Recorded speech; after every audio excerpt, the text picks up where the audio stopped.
Welcome to Life by Design, episode 360.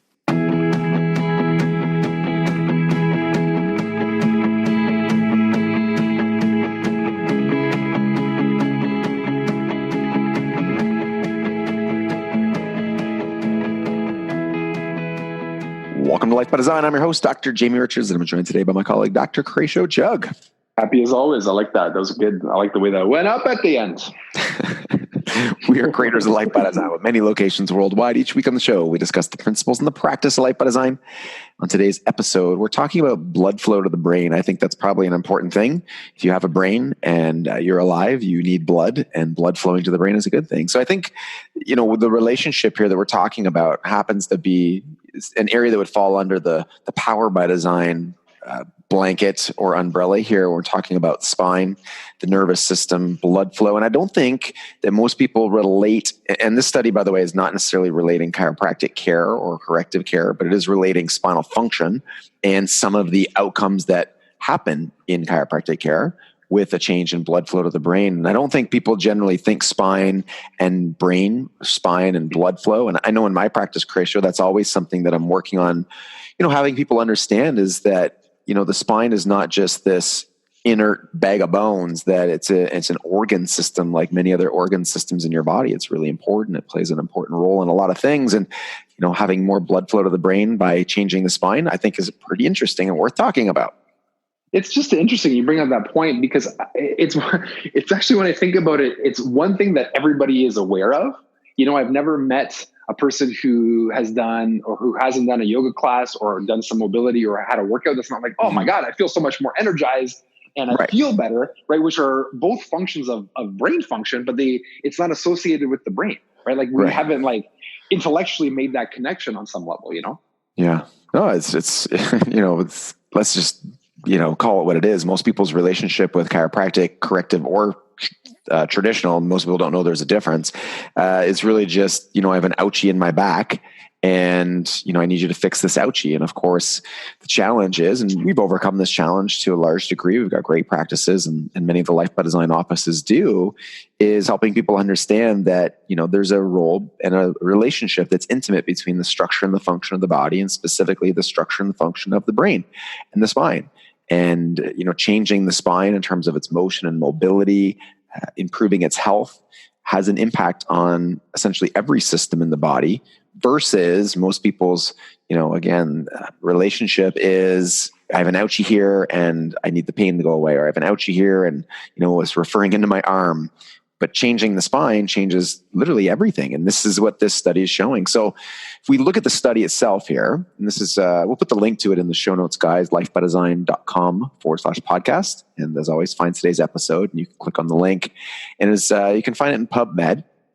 And so the study is increase in cerebellar blood flow indicated by increased cerebral arterial area and pixel intensity on brain magnetic resonance angiogram following correction of cervical lordosis. Basically, in layman's terms, they measured brain function, they measured blood flow, and how that related to the loss of cervical lordosis. So what that means is the way the spine's designed to stack up. So if you could imagine your ear over your shoulder, over your hip, over your knee, over your ankle, all in a line, and the curves running back and forth through. And the nice thing about the spine is it's very much like a spring. So the arcs in the spine function like a spring, and when you lose those arcs, you lose the spring, and it creates a lot of other potential issues. And one of them is the spine will fall forward, and so that nice C-shaped curve that was up in your neck, what we call lordosis, can start to get reversed. And one of the analogies I like to give, Crayshow, is a banana. And if you could just envision a banana and the curve in a banana, people can understand the cervical curve. But, Crayshow, if you could imagine this, if you take the banana and you actually turn it the other way, what starts happening to the tissue? Oh, it stretches. It stretches on one side and it compresses on the other side. And so the spine, now it's not a change where it's just all in one. It's a change over time. There's a deformation that happens here. But again, you're getting changes in the tissues. You're changing the disc, the ligaments, increased rates of osteoarthritis. And what this study looked at was, if you change that cervical curve, is there a change in blood flow? And so, that is a great question. I think it's a fantastic question to be asking, especially as a corrective chiropractor. These are things that I want to know. And we do see changes in cervical lordosis in patients. And so seeing how that would change and then improve, knowing that there may be changes in blood flow, I think is super valuable. So they took the cervical lordosis it's a very small group. So some of the shortcomings of this study. Talk about the limitations. Yeah. So of course, limitations here, you're talking about 7 people, but measured, cervical lordosis was measured on the cervical radiographs. And there's a range of 13 degrees, 19 degrees, and the ideal is around 42 degrees. Then they did the brain MRIs, and they were looking for blood flow, basically. So using pixel intensity to determine the amount of blood flow. And basically what they found was there's a statistically significant increase in blood flow, in the cerebral blood flow, when the lordosis was improved. Now, the improvement of lordosis in this study wasn't through a chiropractic correction or adjustment. It was through the use of a device. I believe in this case, it was a Denner-roll. Denner-roll, yep. Yeah, and so essentially, cervical orthotic device. Yes. So essentially trying to deform in a positive way the arc of the curve and putting the curve back in a banana. Yeah, putting the curve back in a banana. And so when they looked at the study, they would do the film again. They'd see the curve had improved, and then they looked at blood flow. And so, I think the takeaways are kind of what we alluded to, that there's a relationship between structure and function. Yeah, that's the biggest one, right? Like you can't, at the core level, here's another piece of evidence saying, you really can't abuse your body and expect good things to happen, right? And and we're looking at something very specific in this case, which is, the neck and the curvature within it. Well, I thought looking at the actual MRI images were pretty fascinating, looking at how the blood flow changed. Yeah, it's pretty neat to see how the blood flow changed. And these are all things I think that clinically we probably had an idea. I know there was, I'm not sure how it was published in a peer-reviewed, but I know in the functional MRI textbook by a fellow chiropractic colleague, there was the pre-post functional MRI testing from 10 years ago where there was a task done, measured functional MRI, I believe, or maybe a PET scan, I can't remember. And then the correction and then a post-test, post-scan, and there was a much more focal area of activity, meaning the brain function had improved, become more efficient when the spine wasn't subluxated or there was some type of neurological deficit in that way. So lots of shortcomings here. We're not talking about a large study size, but I think just recognizing that function and structure are tied together, that they're also tied together in the absence of symptoms, right? I know for us, a lot of people will explore chiropractic as something when they're in pain.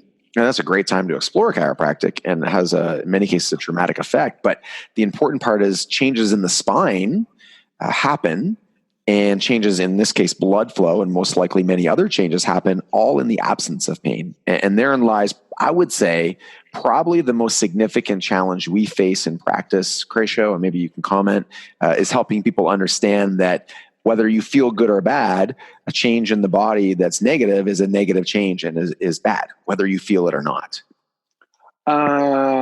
Yes, of course, that's true. But I don't think that's just a problem in chiropractic. I think that's just human nature. Yeah. Think about the times that you've had a conversation with somebody in your practice, that's told you about some other symptom that's outside of your scope of practice. And you're like, you should really go get that looked at. And they're like, yeah. I'm like, I'm going to mark this on your file, right? But like you got something, it's people, it's not just chiropractic. It's just, we have to overcome human nature, which makes it tough. Yeah. Well, of course they, their hope is that you'll do something to try and address that symptom. And many do, obviously in a traditional chiropractic office, that would be the approach. Whereas in our type of practice, it's, correcting the core problem and recognizing that not everything is related to the spine, right? Not every change that you notice is related to a change in the spine. Yeah. Chiropractic doesn't have to do with everything all the time. Yes, correct. So I think to extrapolate this and kind of give this some more context, the same is true for other parts of the body and non-spinally related things. So diet as an example, right?